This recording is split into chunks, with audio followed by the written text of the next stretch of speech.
오늘 그 설교 제목이 열매와 응답입니다. 다 같이 열매와 응답. 요한복음 47번째인데요. 추석이 돼서 이제 가을이 돼서 과일들이 열매를 많이 맺고 있습니다. 그렇죠? 금년에는 또 일조량이 많아가지고 아주 과일들이 참 탐스럽게 열려 있고, 저희 집에서 이렇게 바깥에 보면은 이 좌측에 논이 보여요. 근데 벌써 논이 아주 노랗게 됐더라고요. 저는 노랗게 된 논을 아주 좋아하는데, 그래서 벌써 이제 추수의 계절이 왔구나. 저는 그 열매를 많이 맺는 그 나무들을 보면은 참 마음이 좀 가슴이 아플 때가 있습니다. 그 열매 맺는 나무를 보면서 나도 그리스도인으로서 많은 열매를 맺어야 되는데, 내가 정말 주님께 드릴 열매가 무엇인지 한번 이렇게 반성을 하게 돼요. 금년도 참 시간이 빨라요. 참 2016년 시작한 지가 엊그제 같은데 벌써 이제 얼마 안 남았고 가을 추수의 계절이 왔습니다. 한 해 동안 여러분 주님께 드릴 어떤 열매가 있어요? 이 가을에 이제 1년 동안 내가 영적으로 열심히 일해서 주님 이 열매를 드립니다. 그렇게 드릴 열매가 있어야 되는데 참 그걸 많이 반성하게 되지요. 나 개인만을 위해서 신앙생활하면 안 되고 정말 이웃과 또 많은 사람들을 위해서 신앙생활할 때 우리에게 열매가 맺을 줄로 믿습니다. 오늘 말씀의 5절에 보면은 열매를 많이 맺는 방법에 대해서 나와 있어요. 예수님이 뭐라고 얘기를 하냐면 내가 너희 안에 너희가 내 안에 포도나무가 가지에 붙어 있듯이 그렇게 너희들이 내 안에 있고 내가 너희 안에 있고 나한테 너희가 붙어 있으면 열매를 많이 맺나니. 열매를 맺는 방법을 이렇게 예수님이 가르쳐주고 있죠. 우리가 왜 열매를 많이 못 맺냐? 예수님께 붙어있지 못하기 때문에. 그래서 우리가 예수님 안에, 예수님이 우리 안에 있을 때 열매를 많이 맺는 거예요. 또 하나가 있어요. 우리가 평생 동안 기도를 합니다. 이 신앙생활이라는 게 사실 기도생활이거든요. 그런데 여러분 평소에 기도를 얼마나 많이 하세요? 기도 열심히 하십니까? 그리고 기도를 할 때 응답받은 경험이 얼마나 많이 있는지. 조지 뮬러라고 하는 사람은 5만 번을 기도했는데 5만 번 다 응답을 받았어. 할렐루야. 여러분 얼마나 기도 응답을 많이 받으세요? 근데 본문에 오늘 보면은 기도를 하면 반드시 응답받는 비결에 대해서 나와 있어. 하나님이, 예수님이 방법을 가르쳐 주는데 그 방법대로 하면은 기도 응답을 받는다는 거예요. 그게 뭐냐? 오늘 7절 말씀에 보면 똑같아요. 내가 너희 안에, 너희들이 내 안에, 내 말이 너희 안에 거하면 원하는 대로 구하라. 그럼 다 이루어지게 할 것이다. 할렐루야. 예수님이 이렇게 말하는 데는 이 구절밖에 없어요. 자신감 있게. 내가 너희 안에 거하고, 너희가 내 안에 거하고, 내 말이 너희 안에 거하면 원하는 대로 다 구해. 내가 다 줄 것이다. 그러니까 우리가 지금까지 기도 응답을 많이 못 받은 이유는 바로 예수님께 붙어 있지를 못하고 예수님이 우리 안에, 우리가 예수님 안에 거하지 못하기 때문에 기도를 해도 응답을 못 받는 거예요. 그래서 오늘 제목이 열매와 응답이다. 우리가 열매를 맺기 위해서, 영적인 열매를 맺고 기도 응답을 받기 위해서는 예수님이 우리 안에, 우리가 예수님 안에 그렇게 거하는 신앙생활을 할 때 열매를 많이 맺을 수 있고 기도 응답을 받을 수 있는데, 그렇다면 과연 말이죠. 우리가 예수님 안에 있고 예수님이 우리 안에 있다는 건 무슨 의미가 있느냐? 이렇게 얘기하면 잘 못 알아듣잖아요. 너무 추상적이야. 그러죠? 이게 무슨 뜻이냐? 그 의미를 잘 알면 우리가 많은 열매를 맺을 수 있고 기도 응답을 받을 수 있을 거예요. 세 가지 의미가 있습니다. 첫째는 뭐냐? 우리가 예수님이 우리 안에 거하고 우리가 예수님 안에 거한다는 것은 예수님과 영적으로 교제를 나눈다는 거예요. 예수님이 보이지 않지만은 우리가 예수님과 사귐이 있는 거죠. 교제를, 그 말, 네가 내 안에 내가 너희 안에, 이게 교제가 있는 거예요. 여기 말하면 포도나무에 가지가 붙어 있는 거예요. 예수님께 이렇게 붙어 있어 가지고 서로 교제를 나누는 거죠. 그렇죠? 그런 뜻입니다. 그러니까 요한계시록 3장 20절에 보면 지난주에도 이미 말씀했죠. 문득 찾아온 사랑이라는 제목을 가지고 이 기절을 얘기했어요. 여러분은 물론 다 잊어먹으셨겠지만 그게 바로 지난주에 했던 그런 지지난주죠. 지난주는 생각과 성령에 대해서 말씀을 증거했으니까. 그런데 거기 보면 볼지어다 내가 문 밖에 서서 두드리노니 내가 두드릴 때 너희가 문을 열면 내가 거기에 들어가 나는 너와 더불어 먹고 너는 나와 더불어 먹으리라. 그런 말씀이었어요. 근데 이 말씀을 이해하면 예수님 무슨 식인종인가? 왜 이렇게 먹는 얘기가 나오냐 이거예요. 여러분 삼시세끼라고 하는 그 텔레비에 온 프로그램이 있어요. 여러분 본 분 계세요? 이거 정직하게 얘기했어요. 저도 좀 봤어요. 그게 보는 게 무슨 잘못된 건 아니죠. 그건 교양 프로그램인데. 그 삼시세끼를 보면 그 프로그램 세팅은 너무나 단순해. 근데도 이게 볼 때, 참 흥미를 느껴. 그게 무슨 내용이냐면, 그저 저 유명 탤런트나 이런 사람들이 모르던 사람들이 모여가지고 일주일 동안 아침, 점심, 저녁 삼시세끼를 준비해서 서로 식탁에 앉아서 같이 밥 먹는 거예요. 그래 안 그래요? 그럼 다른 게 뭐가 있습니까? 무슨 연출도 있는 게 아니고 모여서 밥 해가지고 밥 먹고 설거지하고. 여러분 일주일 동안 그 모르던 사람들이 어느 섬이나 어떤 지역에 가가지고 아침도 준비해서 같이 먹고 점심도 준비해서 같이 먹고 저녁도 준비해서 같은 식당에 먹고 그러면 일주일 동안 친해질까요? 안 친해질까요? 엄청 친해지죠. 가족처럼 이렇게 되니까.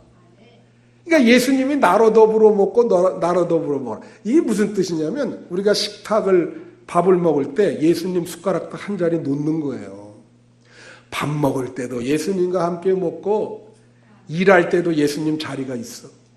예수님과 같이 일하고 잠잘 때도 여기 예수님 침대, 예수님과 같이 자고 그렇게 하라는 거지. 그게 예수님과 교제를 나누는 거예요. 그렇게 교제를 나눌 때에 열매가 맺고 기도가 응답이 된다는 거예요. 여러분 오늘 예배 드렸습니다. 예배 드릴 때 이 예배를 통해서 예수님과 교제가 이루어지는 거예요. 이 예배가.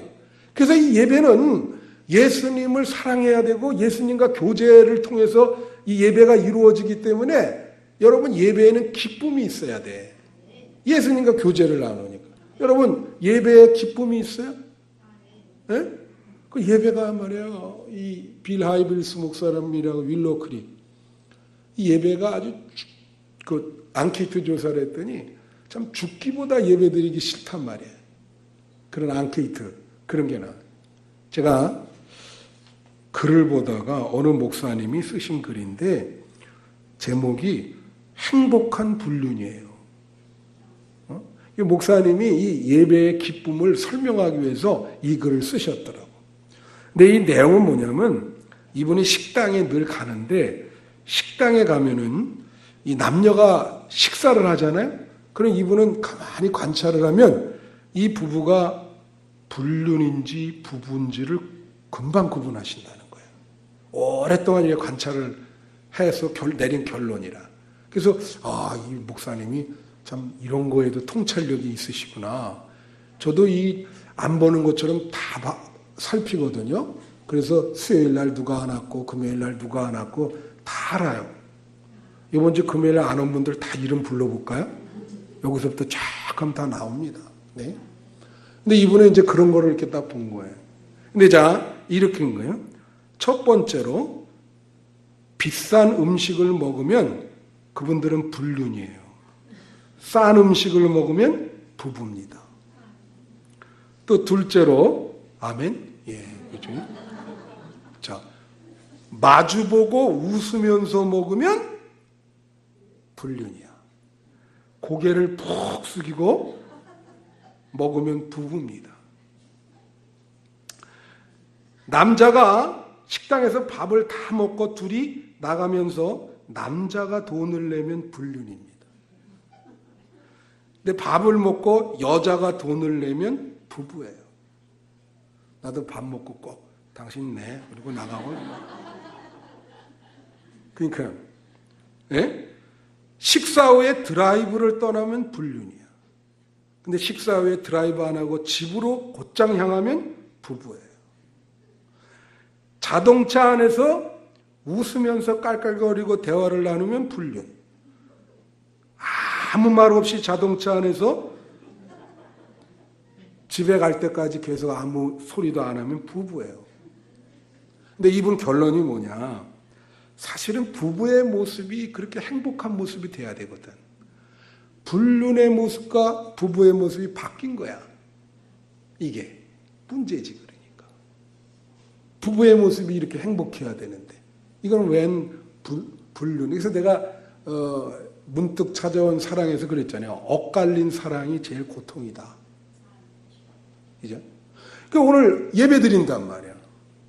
이 예배가 예수님과의 교제가 돼야지 엇갈린 사랑이 돼서는 안 돼요. 일주일에 한 번 드리는 것도 정말 미치고 막 마음이 별로 없고 막 정말 아니 목사님 왜 이렇게 설교를 오늘따라 길게 하나? 막 시계를 이렇게 보고. 근데 우리 교인 중에는 시계를 이렇게 보는 분은 없어요. 근데 내가 한 분은 딱 가르쳐 주는데 그분은 어떻게 보냐면은 시계를 보는 게 아니라 저 뒤에 있잖아요. 저 시계. 조금 길어지면 계속 봐요. 시계 한번 보고 내 얼굴 한번 보고. 저 시계 한번. 그래서 내가 고개가 이게 저 디스크 걸릴까 봐 걱정되시더라고. 네. 누군가는 제가 말씀을 안 드려요. 그래서 제가 말씀드리는 게 뭐냐. 일주일에 딱 한 번 드리잖아. 이 예배가 억지로 드리는 게 아니라 기쁨이 돼야 돼. 그렇잖아요. 예수님을 사랑하고 참 설레이고 이게 돼야 되는데 이게 안 되거든. 이게 한 시간을 드려도 예수님과 교제를 나누면서 정말 기쁨이 되고 행복하고 예배가 기쁘구나. 그럴 때 열매를 많이 맺게 되고 기도를 하면 응답이 된다는 거예요. 우리 친구 목사 중에 여러분 잘 아는 그 유기성 목사라고 있어요. 지난번 평창 갔을 때 제가 설교하고 그 다음에 유기성 목사나 그래서 저녁 식사를 같이 했어요. 오래간만에. 근데 그 친구가 얘기하는 게 그거예요. 24시간 예수만 생각하자. 근데 그 말은 일리가 있지만은 그게 어려워요, 쉬워요? 어렵습니다. 사람이 바쁘다 보니까 어떻게 24시간 예수님만 생각하겠어요? 그건 어렵죠. 그래서 내가 생각하는 건 여러분 바쁜 줄 알아요. 근데 바쁘면서도 우리가 예수님과 교제를 할 수가 있어. 어떻게 교제하냐?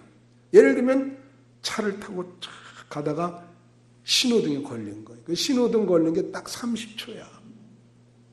그럼 30초 동안 예수님 참 짤막하게 기도하는 거예요. 이 화살 기도라고 짤막한 게 있어요. 주님 아시죠? 그런 거예요. 제가 늘 얘기하지만 저는 잠자다가 깹니다. 옛날에는 안 깼거든요. 젊었을 때는 그냥 퍼즐로 자면 끝인데 나이가 드니까 자꾸 2시간 간격으로 깨요. 이게 참 이상해. 그래서 우리 부부는 이게 딱 이제 잠을 자다 보면 눈을 뜨잖아요. 예? 그 눈을 뜨면 어디가 보입니까?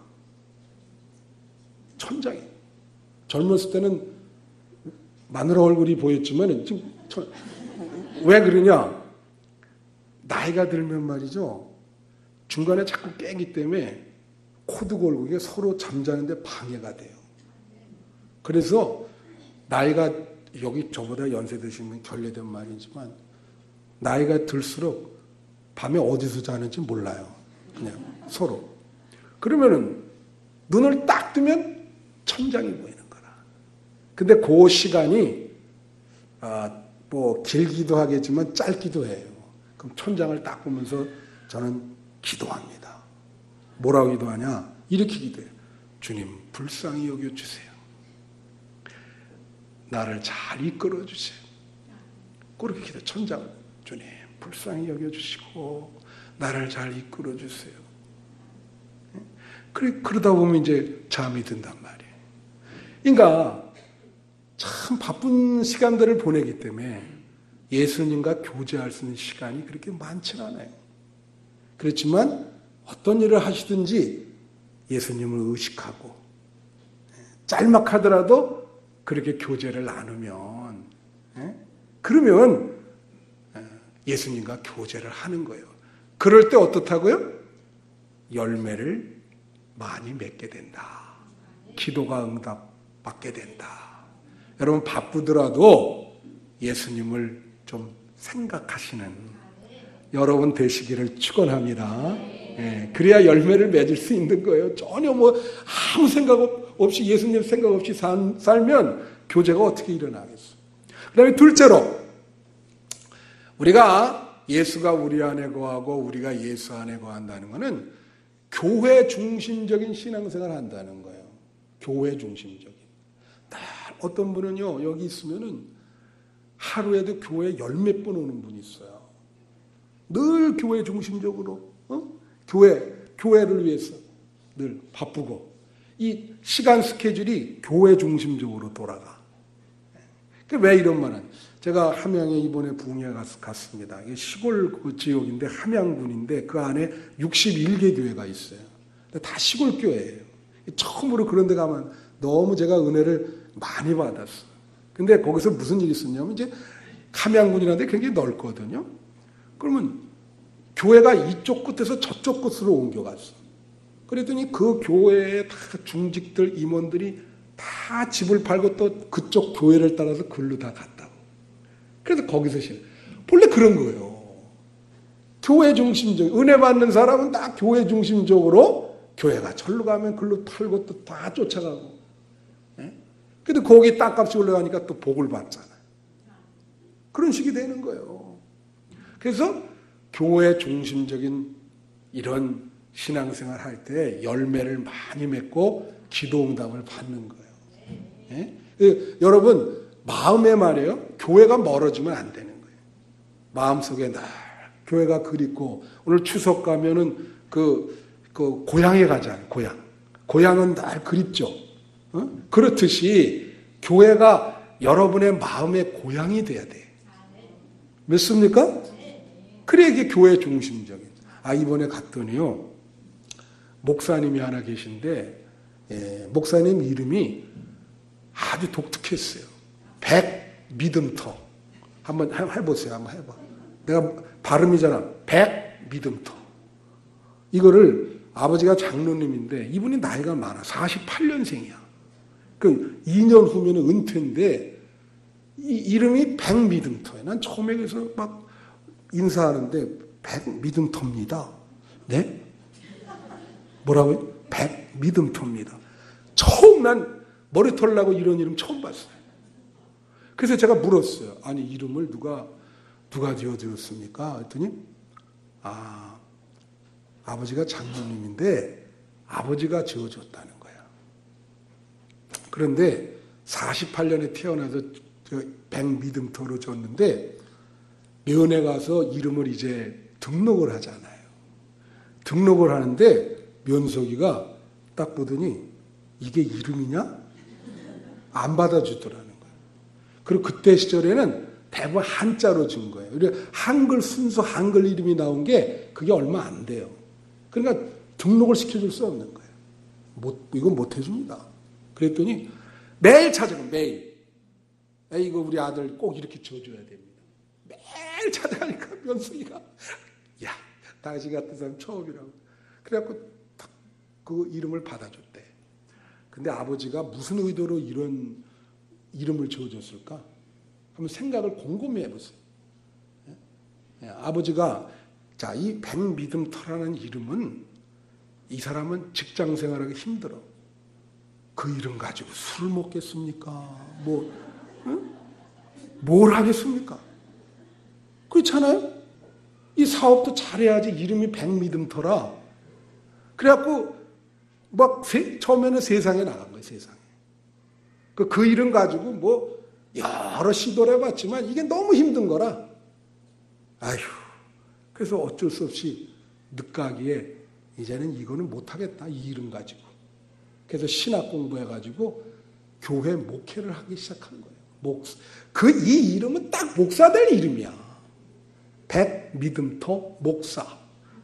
백미듬터 스님이라 그러겠어요? 뭐라 그러겠어요? 그렇잖아요. 그리고 아버지 의도는 그거지. 너는 딱 말은 안 했지만 목사가 되라. 교회 중심적으로 살아라. 그래서 늦가게 목사가 됐어요. 고신 목사가 됐는데 농촌교회 아니에요. 이 농촌교회. 농촌교회니까 이분이 참 훌륭해요. 그 농촌교회 가난하니까 그걸 자립을 시켰는데 교인들 이제 다 놓고 양계 있죠, 양계. 닭을 이렇게 하는데 지금은 다 항생제를 많이 쓰고 그러잖아요. 그래서 이 알이 계란이 이게 참 아주 굉장히 오염이 많이 됐다는 거예요. 근데 이분은 그래가지고 어떻게 하냐면은 다 이렇게 울타리 없이 땅에 이렇게 흐트러뜨려서 닭을 키우는 겁니다. 친환경으로 키워가지고 유정란을 해가지고 도심지에 있는 교인들이랑 연결을 시켜줬어. 그래가지고 택배로 붙여가지고 그래갖고 교인들도 부자가 됐어요. 교회도 새로 짓고 교회도 자립이 되고 참 훌륭한 목사죠. 열심히 했단 말이에요. 그래 자 무슨 말씀이냐면은 우리가 하나님이 말해요. 교회 중심적인 신앙생활 할 때는 하나님이 여러분의 생활을 책임져 주십니다. 그리고 열매를 많이 맺게 하세요. 자자손손 열매를 맺게 하시고 여러분이 원하는 대로 무슨 기도를 하든지 응답해 주신다고요. 그렇게 헌신을 하시고 교회 중심적인 생활을 했기 때문에 그렇게 하는 거예요. 믿습니까? 여러분 그렇게 하시기를 축원합니다. 마지막 세 번째로는 예수가 우리 안에 거하고 우리가 예수 안에 거한다. 이게 뭐냐면 이거는 말씀 중심적인 신앙생활을 하라는 뜻이에요. 오늘 말씀의 7절에 한번 보면 뭐라고 나오냐면 이렇게 얘기해요. 자, 7절 보세요. 너희가 내 안에 거하고 내가 너희 안에 거하라 그러지 않고 7절에는 뭐라 그래요? 내 말이. 내 말. 예수님의 말이 곧 뭐예요? 예수님의 말씀이 성경 말씀이지. 성경 말씀이 너희 안에 거하면 무엇이든지 원하는 대로 구하라. 그러면 반드시 이루어질 것이다. 그렇게 얘기하는 거예요. 여러분, 말씀이 우리 안에 거한다는 건 뭘까? 말씀 중심적인 신앙생활을 한다는 건 뭐예요? 여러분, 말씀을 잘 읽어야 돼요. 규칙적으로. 그래서 여러분 속해 말씀 있는 거 나오죠. 1년 내내 아니면 일평생 성경 한 번 안 읽은 분들이 있어. 말씀을 읽어야 돼. 그 다음에 말씀은 잘 들어야 돼. 여러분이 예배 시간에 설교 시간에 별거 아닌 것 같아도 로마서 10장 10절에 보면 이렇게 나와요. 믿음은 들음에서 난다. 말씀을 잘 들으면 뭐가 생겨요? 믿음이 생기는 거예요. 그 믿음이 잘 안 생기는 사람은 왜 안 생기냐? 이 말씀을 잘 안 듣는 거예요, 이게. 예배 시간에도 말씀을 잘 안 듣고 이 말씀을 잘 귀 기울여서 들으면 믿음이 생기는 거예요. 그 믿음이 생기려면 말씀을 잘 들어야 돼요. 귀를 기울여서. 그다음에 말씀 중심적인 생활에서 또 하나는 뭐냐? 말씀을 잘 읽고 말씀을 듣고 그다음에 뭐예요? 말씀대로 살아야 돼. 말씀을 잘 지켜야 돼. 듣고 읽고만 하면 안 돼요. 말씀대로 어떻게 해요? 살고 지켜야 된다. 그게 말씀 중심이에요. 이렇게 될 때 열매를 많이 맺는다는 거지. 믿습니까? 그런데 제가 이제 이 말씀만 하고 마칠게요. 말씀을 읽고 듣고 하는 거는 어느 정도 돼요. 열심히 하면. 우리 성도들 그 정도는 해줘야 돼. 근데 말씀대로 사는 게 이게 어려운 거예요.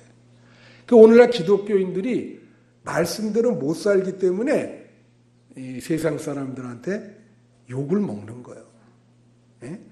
읽고 듣는 건 잘하는데 그래서 기독교를 뭐 개독교라 그러고 막 세상 사람들이 막 비판하는 이유가 말씀대로는 또 잘 행동을 못해. 그래서 말씀대로 살아야 이게 열매가 맺고 기도응답을 받거든요. 우리 집에 우리 처가죠. 처가에는 다 목사거든요. 다 목사인데 우리 집사람 언니의 남편. 그럼 나랑 뭐가 돼요? 동서식품이 되는 거예요. 동서. 나랑 동서예요. 동서인데 이분이 선교사예요. 러시아 캄차카라고 하는 그 섬에 15년 동안 있었어요. 그리고 이제 지금은 이제 철수해서 이제 부산에 계신데 무슨 일이 있었느냐? 그 캄차카에 어느 빌딩을 지으려고 모스크바에서 건축 전문가인데 이 사람은 다이나마이트를 전공한 사람이야. 그 폭파 전문가가 와가지고 기존 건물을 다이나마이트로 폭파하고 이제 새 건물을 지으려고 온 거예요. 근데 이 사람은 모스크바에 자기 부인과 자녀들이 있어. 근데 6개월 정도, 한 6개월에서 1년 사이 체류를 하는데 거기 캄차카에 와가지고 현지철을 만든 거예요. 이 현지철라는 거는 사전에도 안 나와요. 현지철. 그러니까 그 6개월에서 1년 지내는 동안 제가 집에 갈 수 없으니까 현지철을 이제 삼았는데 어떤 여자를. 근데 이제 이 선교사님이 부부가 이제 선교하기 위해서 길거리를 이렇게 아무나 만나고 전도하다가 이 폭파 전문가 현지철을 길거리에서 전도가 된 거예요. 러시아 백인 여자인데.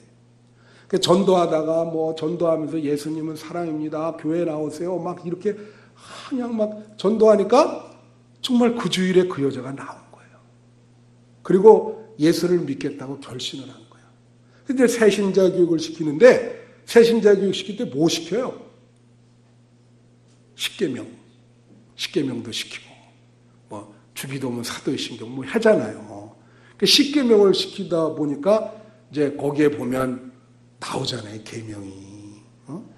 그래서 고백을 하길래 그 부인이 있는데 그러면 안 되십니다. 얘기를 해준 거야. 그거는 말씀에 우리 기독교 말씀에는 그렇게 하면 안 되게 돼 있습니다. 그 모스크바의 부인과 자녀들이 어떻게 생각하겠습니까? 그래서 딱 해줬어. 그랬더니 이 여자가 그 제대로 교육을 받고 말씀대로 살려고 하는 감동이 온 거예요. 딱 마음에. 그래가지고 이제 몰래 같이 동거하는 그 폭파 전문가 살아도 이 폭파 전문가랑 동거하면 안 돼. 이 폭파 전문가 거기 이제 딱 들어갔는데 편지를 써놓고 나온 거야. 짐을 딱 싸가지고 없을 때 뭐라냐면 내가 교회 선교사 때문에 예수를 믿게 됐는데 거기 보면 성경 말씀에 이제 간음하지 말라 뭐 있고 그래서 또 사모님에게 예의가 안 되는 것 같고 그래서 나는 이제 짐 싸가지고 이제 다른 데로 옮겨서 신앙생활 하겠습니다. 딱 써놓고 나왔어. 이 폭파 전문가가 집에 저녁에 딱 들어가니 이 편지가 딱 있는 거예요. 딱 보니까 이 일이 누구 때문에 생겼어? 선교사. 더 깊게는 예수 때문에 생긴 거예요, 이게. 그래가지고 이 사람 전공이 폭파거든요. 선교사님한테 전화를 건 거야. 딱 받았더니 선교사한테 말하기를 당신 왜 남의 가정에 간섭을 하냐. 잘 살던 여자가 왜 나가게 되냐. 당신 교회를 폭파시켜버리겠다. 어느 날 다이너마이트를 설치해서 폭파시킬 테니까 그런 줄 알라고. 그리고 협박을 한 거예요. 와, 얼마나 이게 가슴이 막 두근두근거리고 그잖아요. 폭파시킨다는데. 그 먼 나라에 가가지고. 그런데 폭파는 안 시키고 이 러시아는요. 이 마피아가 많잖아요. 그래가지고 조폭을 한 20명 사가지고요. 새벽 기도 끝나고 집으로 이렇게 돌아가는데 그 길목에 있다가 우리 그 동서되는 선교사를 20명이 린치를 한 거예요. 그래가지고 길목에 이렇게 돌아가는데 딱 잡아가지고 막 드라마 보면 그 린치하는 거 나오죠. 그 막 패가지고 때려 눕히고 발로 밟고 막 이렇게 하는데 의식을 잃은 거야. 그래갖고 며칠 만에 이 후송돼가지고 며칠 만에 깨어났어. 그래갖고 부산에 그 소련 러시아 선교회 본부가 있는데 거기서 사람이 나와가지고 그 가정을 다 철수시켜버린 거예요. 지금 할 상황이 아니니까 다른 사람을 보내고.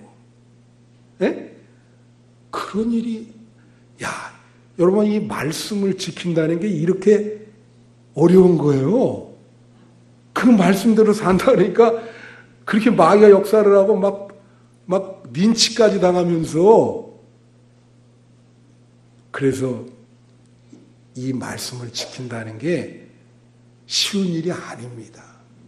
말씀대로 산다는 게 이게 참 아주 고통스럽고 어려운 일도 많이 생길 수도 있고 그러나 말씀을 지키고 말씀대로 살 때 오늘 말씀에 많은 열매를 맺게 되고 원하는 대로 기도하면 이루게 된다.